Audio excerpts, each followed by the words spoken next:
Hello guys. आज आपकी class 12th का जो टॉपिक है हिंदी में रिपोर्ट, उसके बारे में चर्चा करते हैं। तो सबसे पहले प्रश्न पैदा होता है कि रिपोर्ट है क्या। देखिए, इसको जानते हैं। रिपोर्ट जो है हिंदी पर्याय प्रतिवेदन का है, यानी कि रिपोर्ट जो शब्द है, रिपोर्ट एक्चुअली इंग्लिश का शब्द है, उसको हिंदी में प्रतिवेदन कहा जाता है, जिसमें क्या करते हैं, समाचारों को इकट्ठा करके लिखा जाता है और प्रेस में भेज दिया जाता है। उस प्रोसेस को, वो लिखने का जो प्रोसेस है, लिखना, उसको भेजना, वो सारा प्रोसेस रिपोर्टिंग कहलाता है।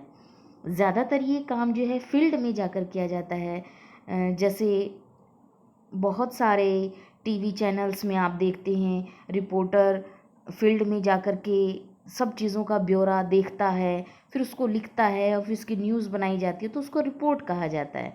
जो वो रिपोर्टिंग करता है, जैसे आप न्यूज़ चैनल में देखते हैं, उसको रिपोर्ट कहा जाता है।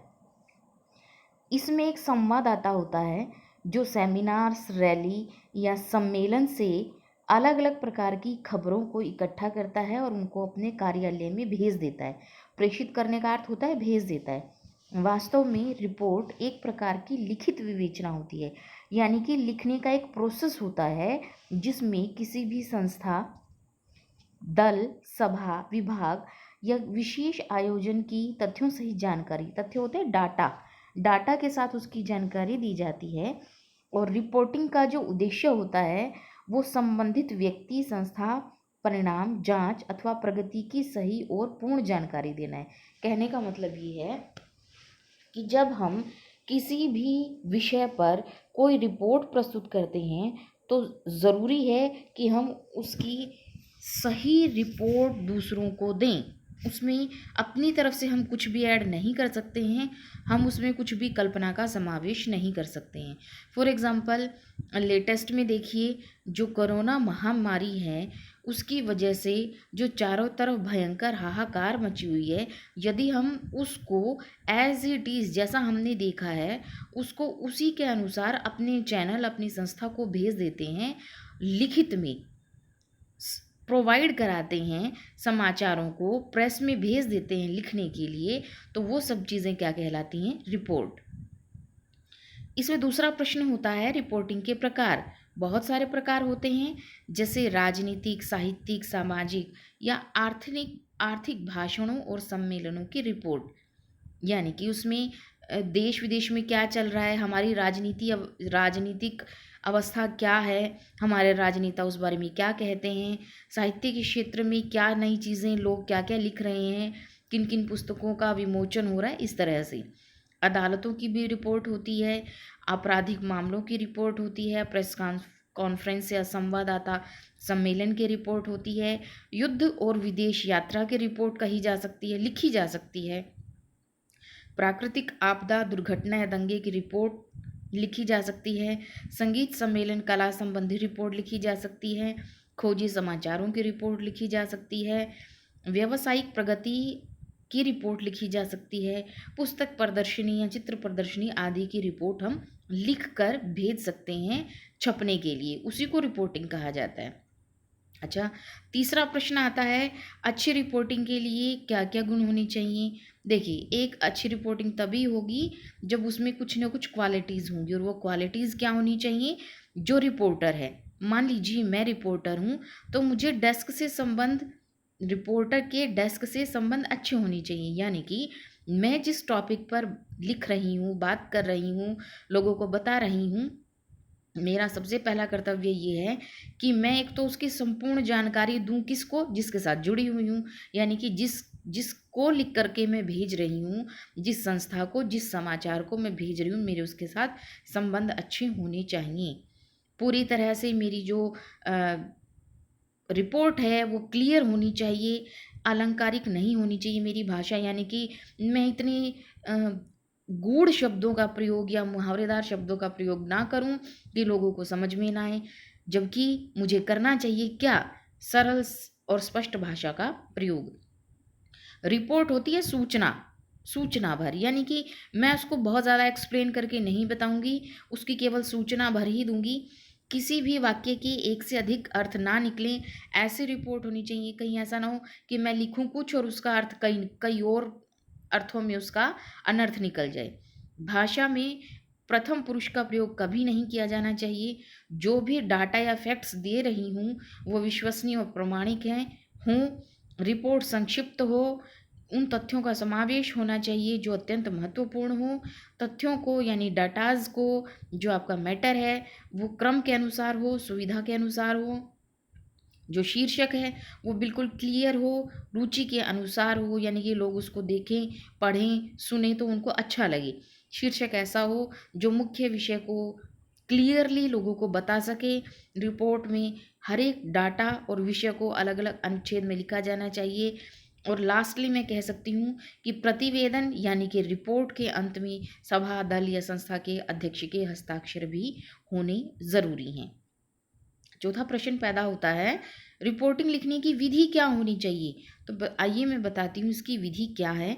सबसे पहले संस्था का नाम लिखिए ऊपर, फिर बैठक या जो सेमिनार है उसका क्या उद्देश्य है वो लिखिए, कहाँ पर यह आयोजित हो रहा है ये लिखिए, तिथि लिखिए, समय की सूचना दीजिए, उपस्थित लोग कितने हैं उनकी जानकारी दीजिए, क्या क्या गतिविधियां इसमें हो रही हैं, यानी कि क्या क्या आइटम्स आप इसमें लेकर के आ रहे हैं, किन किन लोगों ने क्या क्या कहा, वो सब चीज़ें दिखाएं। यदि कोई भाषण है तो उसके प्रमुख बिंदुओं को लोगों के बारे में बताया जाना चाहिए। निर्णय की भी जानकारी दी जानी चाहिए, यानी कि इसका क्या निर्णय निकला, इसकी क्या जजमेंट निकली, और लास्टली जो परिणाम आया है प्रतियोगिता का उसका भी उल्लेख अवश्य किया जाना चाहिए। अगला प्रश्न होता है, रिपोर्ट की विशेषताएं बताइए। सबसे पहले रिपोर्ट मैं बताती हूँ, प्रतिवेदन है, इंग्लिश में इसको रिपोर्ट कहा जाता है, हिंदी में इसको प्रतिवेदन कहा जाता है।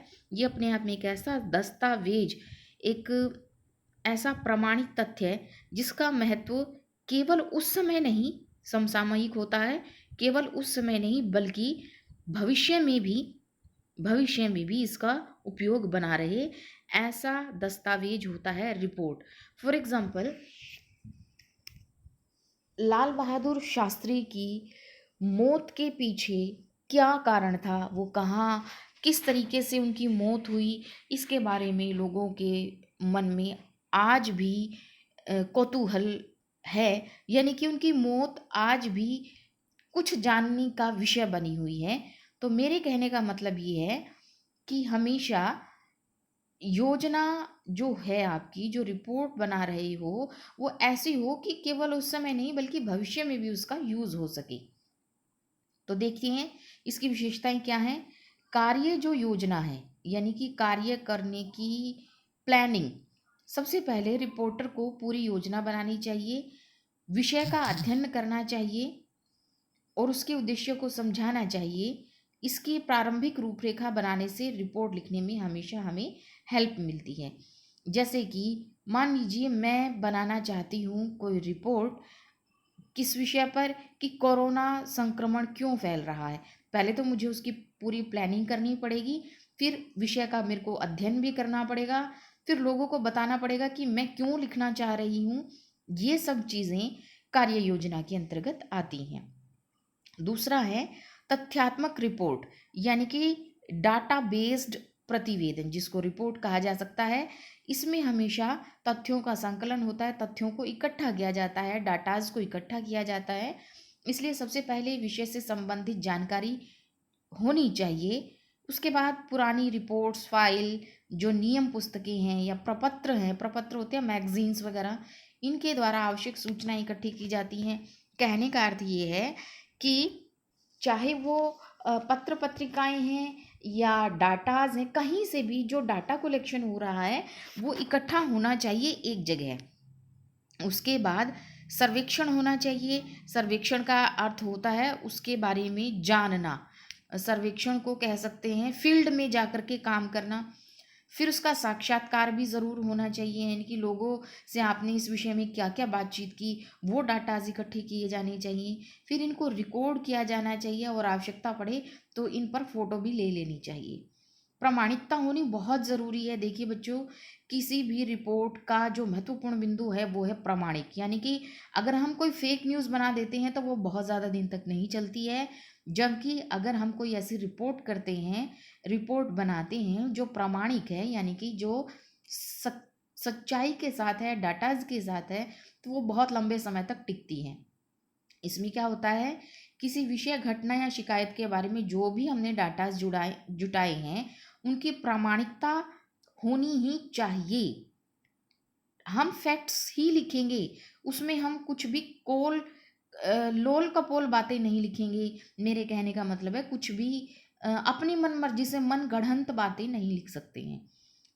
चौथा जो प्रश्न है, चौथा जो पॉइंट है वो है निष्पक्षता। रिपोर्ट एक प्रकार से वैधानिक और कानूनी दस्तावेज बन जाती है, यानी कि जो रिपोर्ट हम लिखते हैं वो निश्चित तौर पर एक कानून के दायरे में रहकर लिखी गई एक रिपोर्ट बन जाती है। इसलिए रिपोर्टर का निर्णय हमेशा विवेकपूर्ण होना चाहिए। विवेक यानी अपनी बुद्धि से कार्य करने वाला। रिपोर्टर को होना ऐसा काम करना चाहिए कि वो अपनी बुद्धि से सही चुनकर चुनाव करे, सही को चुने, गलत को ना चुने, सही को चुने। रिपोर्ट लिखते समय या प्रस्तुत करते समय रिपोर्टर हमेशा तथ्य को, वस्तु स्थिति को, पक्ष विपक्ष को, मत को, विमत का निष्पक्ष भाव से अध्ययन करे। यानी कि रिपोर्ट लिखते समय ज़रूरी है जो रिपोर्टर है वो हमेशा डाटा कलेक्शन को सही करे, पक्ष विपक्ष में अपने मत ना दे। यानी कि अगर कोई बात सही है तो उसको सही कहे और गलत है तो गलत भी कहे और उस पर अपना निर्णय दे, उसका निष्कर्ष निकाले। इस प्रकार प्रत्येक स्थिति में हमेशा जो जो नैतिक दायित्व, यानी कि जो हमारी मॉरल ड्यूटी हो जाएगी, रिपोर्टर की जो मॉरल ड्यूटी होगी वो ये रहेगी कि वो नीर क्षीर विवेक का परिचय दे, यानी कि दूध का दूध और पानी का पानी करे। सच है तो सच बता दे, झूठ है तो उसको झूठ कह दे। इससे रिपोर्ट उपयोगी होगा और मार्गदर्शक भी होगा। अगला पॉइंट बनता है विषय निष्ठता, यानी कि टॉपिक जो हमारी है, टॉपिक के प्रति हमारी कितनी निष्ठा है। रिपोर्टर का संबंधित प्रकरण पर ही केंद्रित होना अपेक्षित है, यानी कि रिपोर्ट जो है वो हमेशा आपका जो टॉपिक है उसी के आसपास घूमनी चाहिए।